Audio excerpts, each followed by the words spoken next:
They're doing this without Darius Garland, okay? The land in sex land from a couple of years ago. This is now believe land again. Do you believe in the Cleveland Cavaliers? Because Spider Mitchell is not for play. He is out here doing it in a major way, and he's doing it against the Knicks.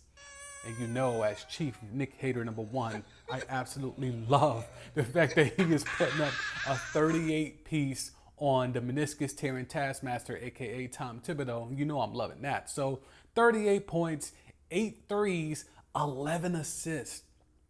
11 assists. That's what I want to talk about. The 11 assists. If he's going to facilitate like that, because we know he's a bucket. He's a proven bona fide bucket. Donovan Mitchell was put on this earth to score. Okay, so he does that. He can wake up every morning and know, I'm getting 30. Okay, but what else am I going to do to help my team win? And we're seeing that with Donovan Mitchell. They are first in net rating. Now, I'm not a big analytics guy. I'll tell you that up front. I'm more of an eye test over analytics, but there are some advanced metrics that are useful. To me, net rating is not one of them, but we can go on to some that I do think matter. So they're third in defense, sixth in offense, and they are first in three-point percentage. Now, that's something with Donovan. You know the shots are going to go up in abundance. He's very much a volume shooter, but he's becoming way more proficient. Again, if he's now taking the step where I'm a 30 piece, now I can also give you 11 dimes, but now I can shoot so good now from three that I could give you, what is he, 8 for 13? Let me go to the phone again, pull this up. He was 8 for 13 from three. Trust your memory, kids. He was 8 for 13 from three. If he's going to do that, and again, this is without Darius Garland, who's another dude that can give you similar production, how do you stop the Cleveland Cavaliers? I'm asking you a legitimate question. If Donovan Mitchell's going to play like this, now again, is he going to average 30 the whole year? In today's NBA, where defense is not really abundant, it's possible. I'm telling you, it's more predicated to guards like Donovan Mitchell than it is to bigs like Victor Wembanyama. Whatever. Anywho, if Donovan Mitchell could play like this, when Darius Garland gets back, how are you defending them? Because it's not just them in the backcourt, because you can look at the great backcourts we've seen over the last few years. You're talking about Dame and CJ, you're talking about Steph and Clay. You even go back a few years prior to that and say Wall and Beal. But now, when you add in Evan Mobley, Jared Allen, Karis LeVert, Kevin Love, Isaac Okoro, like these are dudes. They got a bunch of dudes. That Cleveland Cavalier roster is pretty deep. We have to take this team way more seriously, okay? Because if we project this going forward, and again, small sample size, but this is a roster that unless they get hit with injuries, who has more talent? Or who has a roster that can actually stop what they're trying to do? If Garland and Spider are going crazy, and then you have Mobley and Jared Allen down low, and then you have LeVert just hovering around the wings, and then they're dusting off Kevin Love and he's bombs away, and Okoro's coming in as a 3 and D guy, more so D than 3, pause. If he comes in and he's doing what he's supposed to do, and they have other ancillary pieces around it, that roster is going to be tough to deal with in May and June, like legitimately. And that's why you give up what they gave up to go get a Spider Mitchell. And that's why the Knicks should have thought about RJ Barrett in that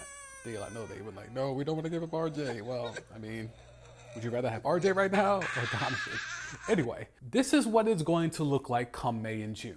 Who's going to have the type of guards to defend Mitchell and Garland? Who's going to have the type of bigs to guard Mobley and Jared Allen? Who's going to have the versatility in the wings to maybe stop Karis LeVert? Now, he only gave you, what, 1 point against the Knicks tape, but he dropped 41 the night before. Like, so that's what I'm saying. Like, there's versatility all over this Cleveland Cavalier roster. We need to take them serious. If you look at the Eastern Conference, outside of the Bucks, everyone keeps wanting me to jump out there and say, like, yo, Sam, it's time to admit Giannis is the best in the league. I'm like, slow down. We'll get there. When we get there, I'll proclaim it. I'm close to proclaiming it, but I'm not ready yet. But the Bucks are still the Bucks. They're clearly the class of the Eastern Conference. But that second tier, it has to be the Cavs. It has to be. If I'm the Cleveland Cavaliers, I'm not too concerned with anyone outside the Bucks right now, because yeah, you got the Celtics right there. Atlanta's played okay so far, and you know, you would assume Philly's going to make a run at some point. But if I'm the Cavs, I'm chilling. It's me and the Bucks. Like, I would have never thought after that Spider Mitchell trade, one, that he would take a step. I thought we were pretty much, he had stopped peaking, which was still really good. But if he's going to be facilitating like this, if he's going to shoot threes like this, that's taking a step, okay? But I just felt like, all right,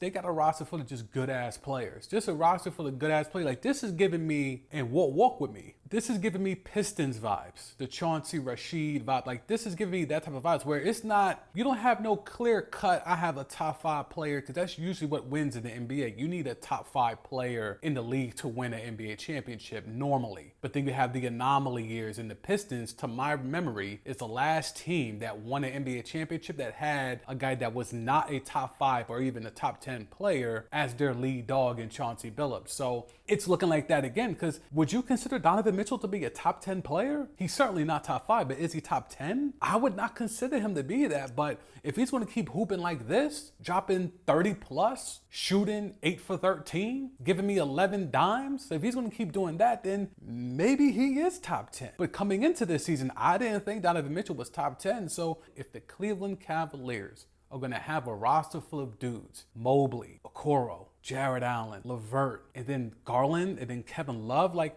that's all you need in the playoffs, because we know the rotations get shrunken. All you need is 7-8 dudes that you know you could run out there, and barring injury, the Cleveland Cavaliers have a strong ass 7-8 dudes. Outside of the Bucks, I don't know who's got a stronger 7-8 man rotation come playoff time in the Eastern Conference.